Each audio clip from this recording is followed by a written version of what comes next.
Varsity থাকাকালীন একটা উপন্যাস পড়েছিলাম, দেখ কেমন লাগে। তা আমার তো মনে হচ্ছে এই বাটপার ব্যারিস্টার সমন, দরবেশ বাবা, ইনো নুনু মিয়া, এদের এই দৃশ্যগুলো দেখে আমার মাঝে মাঝেই মন দিয়ে বের হয়, দেখ কেমন লাগে, দেখ কেমন লাগে। আমাদের মতো আলেমদেরকে যখন মাজায় দড়ি, একেবারে ওই যে ছাগলের মতো গরুর মতো দড়ি মাজায় দিয়ে, আমার নিজেও মাজায় দড়ি বেঁধে নিয়ে যেত, হাত পেছনে দিয়ে হ্যান্ডকাপ দিয়ে লাগিয়ে দিত, সামনে দিলে তো হয় দিত পেছনে, যাতে আমার কষ্ট হয়।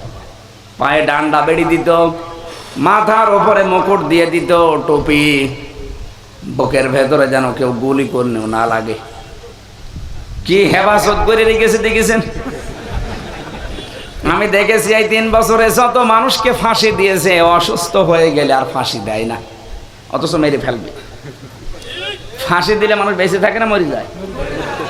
মরে যাচ্ছে, কিন্তু অসুস্থ হলে ফাঁসি দেবে না, আগে সুস্থ করে খাওয়াবে। ফাঁসি দেওয়ার আগে মরণ খাওয়া খা, এমনকি জল্লাদ পর্যন্ত খাওয়াই। শাহজাহান জল্লাদ ছিল, দেখতাম মরণের খাওয়া খায়, যেদিন ফাঁসি দেবে এরপরে ওরে মন মতো খাওয়িয়ে যে ফাঁসি দেওয়া হবে তারেও বলতো, কি খাবেন, যা মনে চাই বলেন। আরে ভাই, আপনি তো মেরেই ফেলবেন, আমার মনে কি চাবে, যা মনে চাই বলেন। কি করবে, পাগলামি মতো বলতো, গোশত খাবো, নিয়ে এসে দিত। যা ভালো লাগে খাওয়ানো পারানোর পরে ডাক্তার এসে পরীক্ষা করতো যে ফাঁসি দেওয়ার উপযুক্ত কিনা। কত বড় বাপ, মেরে ফেলবে কিছুক্ষণ পরে। আর এখন আমার শরীর পরীক্ষা করছে, ডায়াবেটিস আছে কিনা দেখবে। আমার এই যে কি মাপে, এটা কত উঠতেছে কত নামতেছে।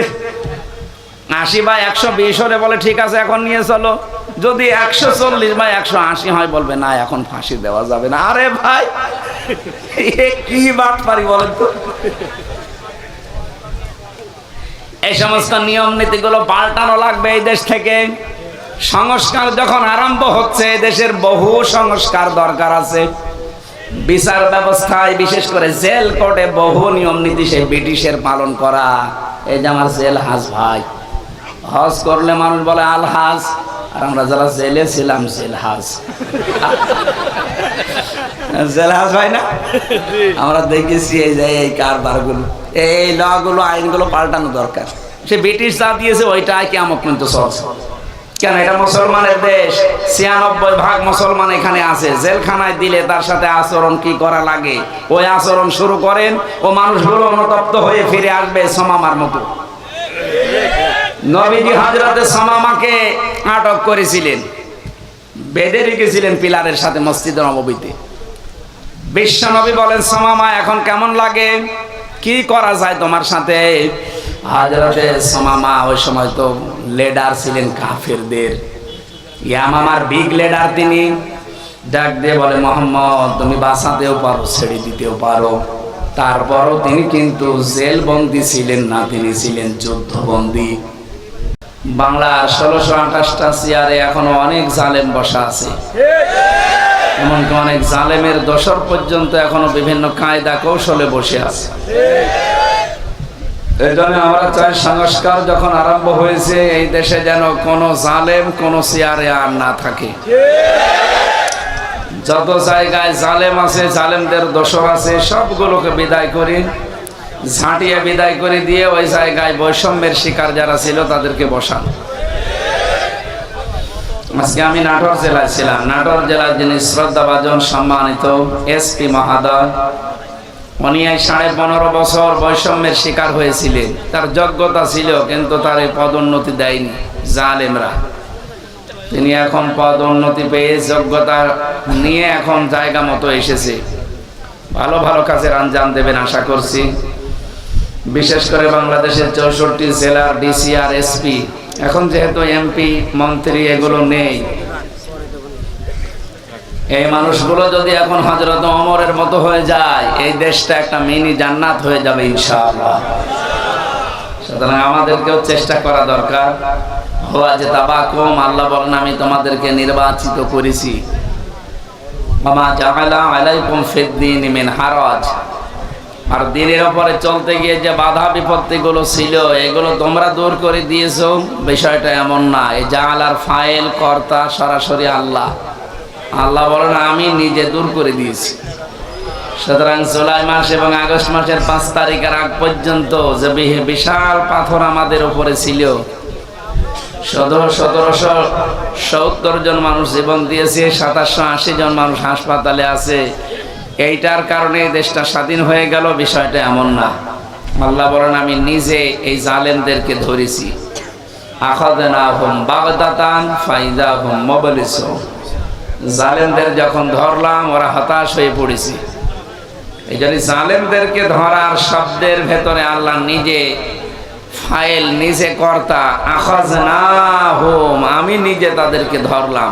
বাগদাতান, আকস্মিক ভাবে, হঠাৎ করে। ফাইযাহুম মুবলিসুন, এই মানুষগুলো হতাশ হয়ে গেল, এরা নিরাশ হয়ে পড়েছে। এমনকি তাদের জীবনের উপরেও তারা এখন নিরাশ, কোনো গ্যারান্টি নেই তাদের। যেখানে দেশের জনগণ পাচ্ছে শুধু গর্ত থেকে একটু উকি দিলেই পিটিয়ে আইনের হাতে তুলে দিচ্ছে। আমরা আইন হাতে যেন তুলে না দেয়, যে যে অপরাধ করেছে আল্লাহ যেন সেই শাস্তি দুনিয়ায় তাকে দিয়ে তারপরে মরণ দেয়। অনেকে মনে করছেন মরে যাক, না, মরে গেলে তো হচ্ছে না, মরে গেলে তো সাতা গেলই। ওকে তো অন্তত বাঁচানো লাগবে জাহান্নামের আগুন থেকে। ও আনফুসাকুম ওয়া আহলিকুম নার, নিজে জাহান্নাম থেকে বাঁচো আর ওদেরকে বাঁচাও। যেহেতু ওরা এই দেশের জন্ম নিয়েছে, ওরাও আমাদের আহাল, আমাদের পরিবারের লোক। আমরা চাই না যে মরণের পরে যে বিশাল জীবন আমাদের সামনে আসছে, এই জীবনে ওরা আবার আমলনামা হাতে নিয়ে অনন্তকালের জন্য কান্নাকাটি করুক। না, আমরা এটা চাই না। আপনাদেরকে ধোঁকা দিয়ে, বোকা বানিয়ে, প্রতারণামূলক কথা যারা শোনায়, আমরা ওই লাইনের লোক না। আমরা চাই, আমরা যদি জাহান্নাম থেকে বাঁচার চেষ্টা করি, আপনাদেরকেও বাঁচাতে চাই। ইয়া আইয়ুহাল্লাযীনা আমানু আলাইকুম আনফুসাকুম লা ইয়াদুররুকুম মান দাল্লা ইযা তাদাইতুম ইলা আখিরি আয়া। ঈমানদারেরা, তুমি নিজেকে আগে বাঁচাও। তাহলে নিজে বাঁচা জাহান্নামের আগুন থেকে, এটা ফরজ। এটা কি বলেন তো? আর যারা আমার আহাল, এই পৃথিবীতে যারা মুসলিম, তারা সব এক পরিবারের লোক। মুসলমানের বাইরে যারা আছে, সে যে ধর্মের লোক হোক, ওরা সব এক পরিবারের লোক। কথা বুঝতেছে? এই বাংলাদেশে এখন যদি বলেন তাহলে অনেকের নামের আগে মোহাম্মদ লেখা আছে, এরা না। মোহাম্মদ লেখা থাকলে মুসলমান হবে, বিষয়টা এমন না। মুসলমান হওয়ার জন্য কয়েকটা শর্ত আছে। প্রথম শর্ত হচ্ছে আগা কেটে দেওয়া, নাকি না? আগা কেটে দিলেই যদি মানুষ মুসলমান হয়ে যায়, তাহলে ছাগল কি? ছাগলও মুসলমান? মুসলমান হওয়ার জন্য আল্লাহ ইমানদারকে ডাক দিয়েছেন, ইয়া আইয়ুহাল্লাযীনা আমানুত্তাকুল্লাহা হাক্কা তুকাতিহি ওয়া লা তামুতুন্না ইল্লা ওয়া আনতুম মুসলিমুন। ইমানদারেরা আমাকে ভয় করো, ভয় করার মতো, আর মৃত্যুবরণ করবা না যতক্ষণ মুসলমান না হতে পারো। সুতরাং এই দেশে হয়তো ইমানদার আছে, কিন্তু মুসলমান এ দেশে কম না বেশি? যদি আমরা বেশি থাকতাম তাহলে এই 15.5 বছরের জুলুম আমাদের উপরে হতো না। আমরা মুসলমান কম আছি, মুমিন ইমানদার আছি অনেক। একটু খেয়াল করে শুনবেন ভাই। অনেকের প্রশ্ন আসতে পারে, আবু জেহেল মুমিন ছিল না মুসলমান ছিল? বলেন তো ভাই। এই বললাম না কিছু লাগবে না, কি পাগল হয়ে গেছেন? কিচ্ছু লাগবে না, নিয়ে যান, যার লাগে তার দিন। এখানে আসবেন না, কথা বলবেন না। আমি আধা ঘন্টা কথা বলে আর 10 মিনিট বলি, ভালো করে বসেন, কেউ কথা বলবে না ভাই। আল্লাহ একজন আছে, আসমান জমিন আল্লাহ বানিয়েছে, এ কথা আবু জেহেল বিশ্বাস করতো না, নাকি? এরা আলেম আছে না? ওয়ালাইন সাআলতাহুম মান খালাকাস সামাওয়াতি ওয়াল আরদা লা ইয়াকুলুন্নাল্লাহ। বহু জায়গায় আল্লাহ একটা কোরআনে দিয়েছে। আল্লাহ বলেন, হে নবী, আপনি যদি আবু জেহেলকে জিজ্ঞাসা করেন যে আসমান জমিন কে বানিয়েছে, ও বলবে লা ইয়াকুলুন্নাল্লাহ, গ্যারান্টি দিয়ে বলবে আল্লাহ বানিয়েছে। তাহলে আল্লাহ একজন আছে, বিশ্বাস ছিল না? এই কথা বলেন না কেন? এমনকি যেদিন বদরে যাবে ওই দিন কাবার গিলাফ ধরে বলছিল কাবার মালিক তুমি একজন আছো আমি জানি, মুহাম্মদের বিরুদ্ধে আজকে যাচ্ছি বদরের ময়দানে যুদ্ধ করার জন্য, সত্যের পক্ষে যে আছে তুমি তাকে বিজয় দিও। ওর দোয়াও কবুল হয়ে গেছে, কারণ ও সত্যের পক্ষে ছিল না। সত্যের পক্ষে যিনি ছিলেন আল্লাহ তাকে বিজয় দিয়েছিলেন। কথা বলেন না কেন? তাহলে ওই জামানায় যারা আমরা কাফের মনে করি বা বলি যাদের, তারা যে আল্লাহ একজন আছে এই বিশ্বাস করত, কিন্তু তারা শিরিক করত, আল্লাহর শক্তির সাথে বিভিন্ন শক্তি জুড়ে দিত, এই জন্য তারা মুশরিক। তারা কি বলেন না কেন? এদেশে অনেকে এখন এই লাইনে আছে, আল্লাহ একজন আছে এরা বিশ্বাস করে, কিন্তু আল্লাহর সাথে বিভিন্ন শক্তিকে জুড়ে দিয়ে তারাও আবু জেহেল আবু লাহাবের মতো মুশরিক হয়ে মারা যাচ্ছে। এদেশে একটা ভুল কথা প্রচার করা আছে, কারা করেছে আমি জানি না, এই কথাটা পাল্টাতে হবে। যারা বলে সমস্ত ক্ষমতার উৎস জনগণ, এই কথাটা কুফরি, এটা শিরকপূর্ণ কথা, এটা কোরআনের সাথে পুরা সাংঘর্ষিক। আল্লাহ বলেন কুলিল্লাহুম্মা মালিকাল মুলক, হে নবী বলেন রাজত্বের মালিক আমি আল্লাহ। ইন্নাল্লাহা আলা কুল্লি শাইইন কাদির, সব কিছুর উপরে ক্ষমতা আমি আল্লাহ। তাহলে যারা বলছেন ক্ষমতার উৎস, ক্ষমতার সবচাইতে বড় মাধ্যম জনগণ, এই আয়াতের সাথে সাংঘর্ষিক না? বলেন না কেন? আবু জেহেল আল্লাহ আছে, আসমান জমিন আল্লাহ বানিয়েছে, এটা বিশ্বাস করার পরেও আল্লাহর আইনের সাথে, শক্তির সাথে, পাওয়ারের সাথে শিরিক করার কারণে, অংশীদার স্থাপন করার কারণে ও যদি মুশরিক, মারা গেলে ওরে আল্লাহ জান্নাত দেবেন, এটা ফাইনাল। কথা বলেন না কেন? তাহলে আমরাও যদি ওই রকম বিশ্বাসে থাকি আল্লাহ আমাদের জান্নাত দেবে, তাহলে এটা অবিচার হয়ে যাবে না? যেন আমাদের যাদের এই বিশ্বাস আছে ক্ষমতার উৎস জনগণ, আমরা এক্ষুনি পাল্টিয়ে যাব। ক্ষমতার উৎসকে আরো জোরে বলেন। শুধু এই শব্দটা অনেক রাজনৈতিক দলের প্রথম অংশে লেখা থাকে না, এজন্য তাদেরকে নিষিদ্ধ করা হয়েছিল। আপনি দেখেননি বাংলাদেশ জামাত ইসলামী এই শব্দটা লিখতো না, ওরা লিখতো সমস্ত ক্ষমতার উৎস আল্লাহ। এই কারণে দেশের নাস্তিক, বেঈমান, রাম আর বাম সব এক জায়গায় হলে জালেমদের সহযোগিতা করে 1 তারিখে নিষিদ্ধ করে দিয়েছিলেন, না এদের আর চলতে দেব না। আল্লাহ আমার মনে হয় ডাইরেক্ট অ্যাকশন নিয়েছে। এটা তো আপনি জামাত ইসলামের গায়ে হাত দেননি, আপনি হাত দিয়েছেন আল্লাহর অস্তিত্বে। আল্লাহ বলছেন আমি সমস্ত ক্ষমতার উৎস, আর তুই যে আমার সৃষ্টিকে দিয়ে দিলি, দেখে কেমন ক্ষমতা আছে তোর।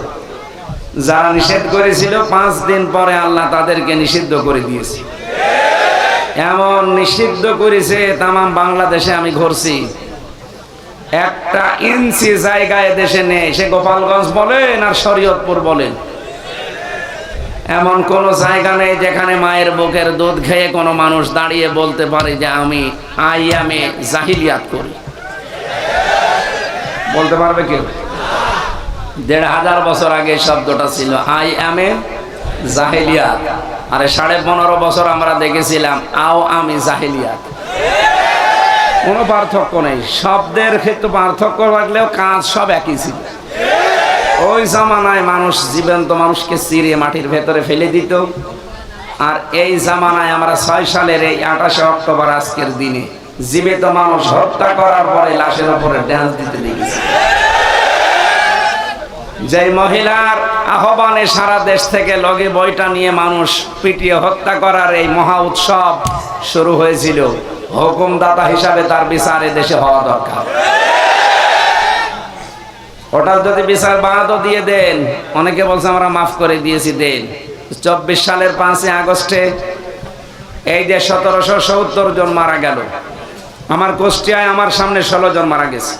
এই যে সাক্ষী বসে আছে, এর মাথায় এখনো গুলি আছে, এর শরীরের পিঠের দিকে দেখেন এখনো ঝাঁঝরা গুলি আছে। এই যে মানুষগুলো আপনি মেরে ফেললেন, আপনি গণহত্যার হুকুমদাতা। পৃথিবীর আন্তর্জাতিক আদালতে অলরেডি মামলা হয়ে গেছে। আমার 2 মামলায় যদি 3 বছর জেল খাটা লাগে, তাও বিনা কারণে। যার 130টা মামলা অলরেডি হয়ে গেছে, 3 বছর করে হলে কত বছর হবে? শেষে একবার কব্বরে যাবে, এরপরে আবার উঠবে, এরপরে আবার বিচার হবে। এই জন্য গণহত্যার সাথে যারা জড়িত, বিশেষ করে কতগুলো হত্যাকাণ্ড 2006 থেকে 2024 পর্যন্ত আমার এই যে সব রেকর্ড করা আছে মোবাইলে, এগুলো যদি আমার মনে হয় এই দেশের মানুষ একটু দেখে আর বোঝে, কোনো দিন এই সন্ত্রাসী সংগঠন যারা আছে তাদের উপরে সিম্পিতি আসবে না।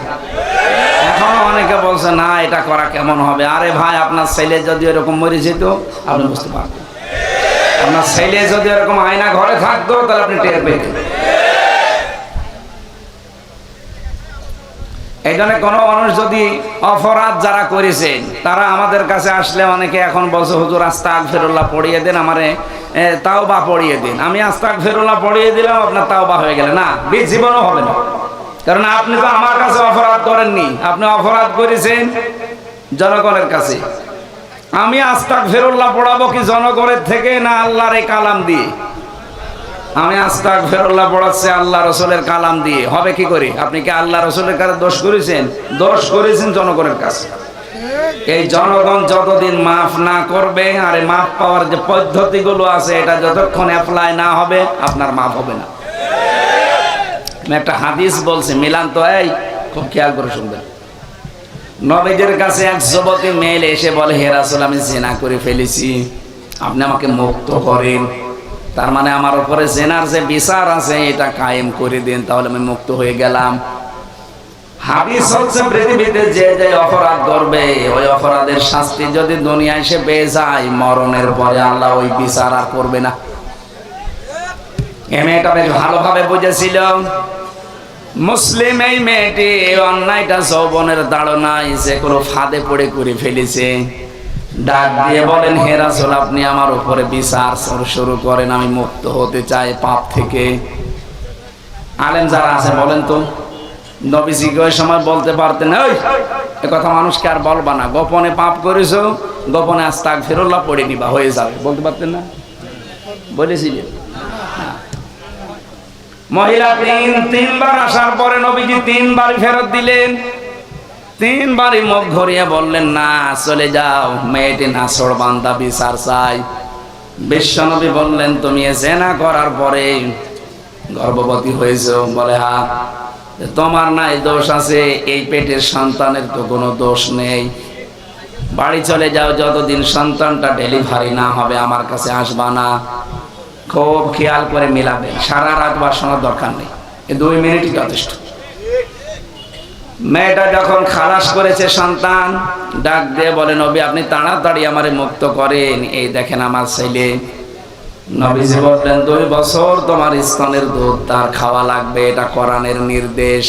ওয়ালিদাতু ইরদি'না আওলাদাহুন্না হাওলাইনি কামিলাইনি লিমান আরাদা ইউতিম্মার রাদা। পৃথিবীর মেয়েদের উপরে আল্লাহর আদেশে তাদের বুকের দুধ খাওয়ানো লাগবে সন্তানকে 2 বছর, কিন্তু এই দায়িত্বটা আল্লাহ দিয়েছেন বাবাকে। না মানে এখানে মুযাক্কার শব্দ আছে, আই ইউতিম্মার রাদা লিমান আরাদা, আই ইউতিম্মার রাদা। আল্লাহ পাক বলেন পুরুষকে, বাবাকে আমি দায়িত্ব দিলাম তারা যেন 2 বছর দুধ খাওয়ায়। বাবার ওই যন্ত্রপাতি আছে, খাওয়াবে কি দিয়ে? এই আয়াত কি ভুল নাকি? তাহলে আপনি প্রমাণ করে দেন। এই ছেলে, ডিস্টার্ব করো কেন বলো তো? হ্যাঁ, এটা গুরুত্বপূর্ণ বিষয় বলছি, যাই জায়গা ওর উপর হাত ধরে বসিয়ে দেন। ওর ভিডিও করার দরকার নেই, এখন ওরে বসাননি কেন? ওর হাত ধরে বসিয়ে দেন। পাগল ছাগল আসে থেকে আল্লাহ। আমি এটা সবাই করবো যখন, তখন এসে ও বাধা দিচ্ছে।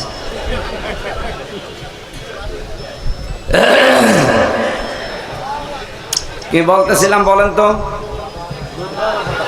আমার মনে আছে, আপনাদের মনে আছে কিনা আমি দেখলাম। লিমান আরাদা আই ইউতিম্মার রাদা, এ দায়িত্ব আল্লাহ বাবাকে দিয়েছে, মাকে দেয়। তো বাবার যেহেতু মেশিন পত্র নেই, এই জন্য এই দায়িত্বটা মা পালন করছে। পালন করার জন্য যদি মা বলে না আমি সন্তানকে দুধ দেব না, তোমার ছেলে তুমি দাও, বাবারই কিন্তু এটা দেওয়া লাগবে। বাবার নেই, এজন্য যদি মা টাকা দাবি করে, সম্পদ দাবি করে যে আমার পারিশ্রমিক হিসাবে 2 বছর দুধ খাওয়ালে 2 লাখ টাকা দেওয়া লাগবে, এই বাবার তাই করা লাগবে। এটা মাইকে বললে ওদের কানে আওয়াজ যাবে, শেষে আমিও ধরা খাবো। কারণ আমার এই 20 দিন আগে একটা হয়েছে, যেভাবে চালাচ্ছে চালাক, ছাতা বলে আমি ধরা খাবো। কোরআনে আছে, এই জন্য আমি করলাম এটা। এটা দায়িত্ব কিন্তু আল্লাহ মাকে দেয়নি, দিয়েছে কাকে? বলেন বলেন। এই জন্য ওই জামানায় যারা জন্মনিত বিশ্ব নবী সহ মায়ের দুধ কিন্তু তারা খেতে পারেনি। বেশিরভাগ তারা ধাত্রী মা, দুধ মা তাদের আলাদা ছিল। তাদেরকে দুধ মার কাছে নিয়ে 6 মাস, 1 বছর, 2 বছর এভাবে রাখতো। ওরা লালন পালন করে দিত, দুধ খাওয়ানো, প্রতিপালন করা। মাসে মাসে তাদেরকে টাকা দেওয়া লাগতো। মেয়েরা যদি এখন বেঁকে বসেছে, না যেহেতু জানতাম না এখন জানলাম, আমরা আর ইসকনের দুধ দেব না যদি প্রতিটি সন্তানের জন্য 1 লাখ করে টাকা না দেন। শেষে বিয়ে করায় দেশে বন্ধ হয়ে যাবে। আমি এ মাসলা কোনো জায়গায় বলবো না, তাও করছি, গোপনে বলা ভালো ছিল। সম্মানিত ভাইরা, তাহলে দায়িত্ব পেলাম এখানে, সন্তান আসার পরে 2 বছর দুধ দেওয়া লাগবে মায়ের। কিন্তু এই দায়িত্বটা কার? বলছে আল্লাহ। তখন এলাকায় আসলাম গো, এই দায়িত্ব বাবার। কার? বাবা যদি টাকা পয়সা খরচ করে হলেও দুধ খাওয়ানো লাগে, কাউকে ভাড়া করে খাওয়ান আর আপনার স্ত্রীটা খাওয়ান, টাকা পয়সা দিয়ে খাওয়ালেও খাওয়ানো লাগবে।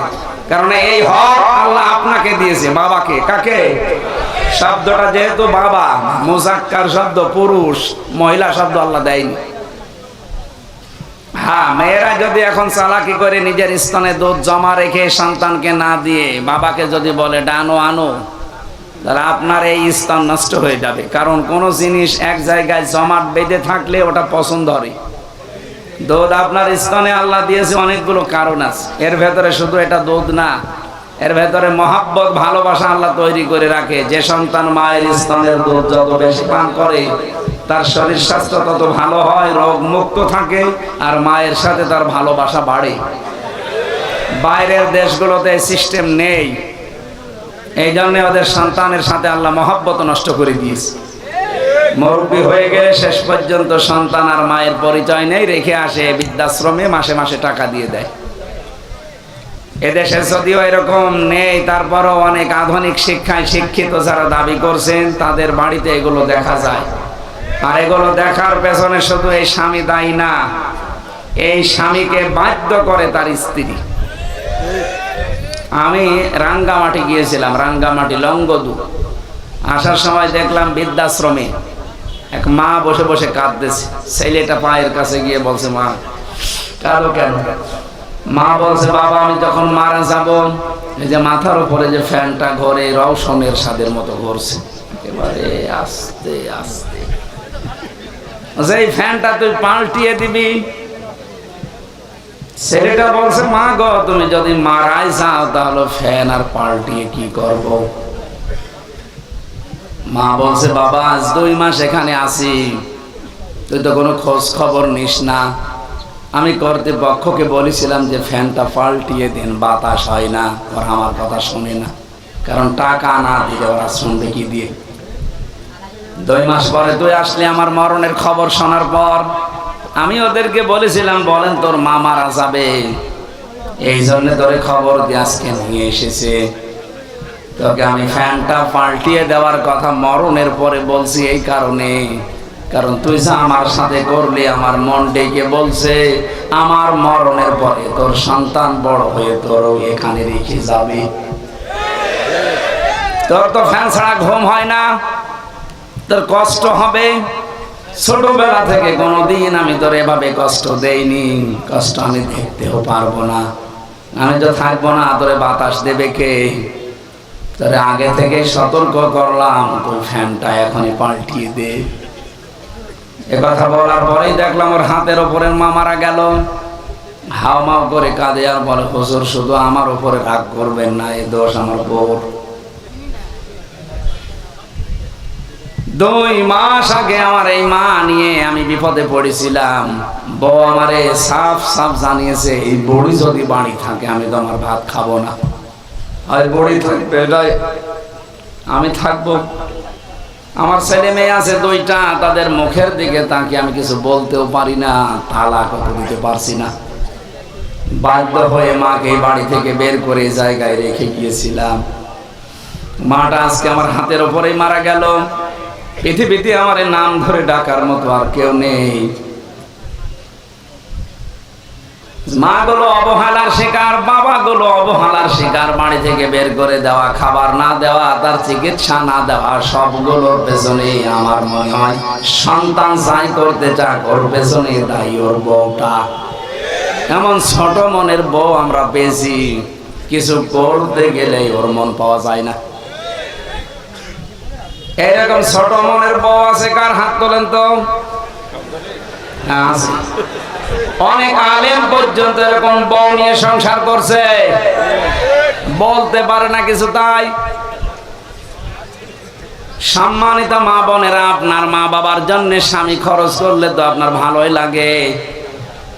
আর 25 বছর 30 বছর আমার পেছনে শ্রম দিল যে বড় বুড়ি, তাদের পেছনে খরচ করতে গেলে, হক আদায় করতে গেলে আপনার মন পাওয়া যায় না। আপনি কি টাকা কবরে নিয়ে যাবেন?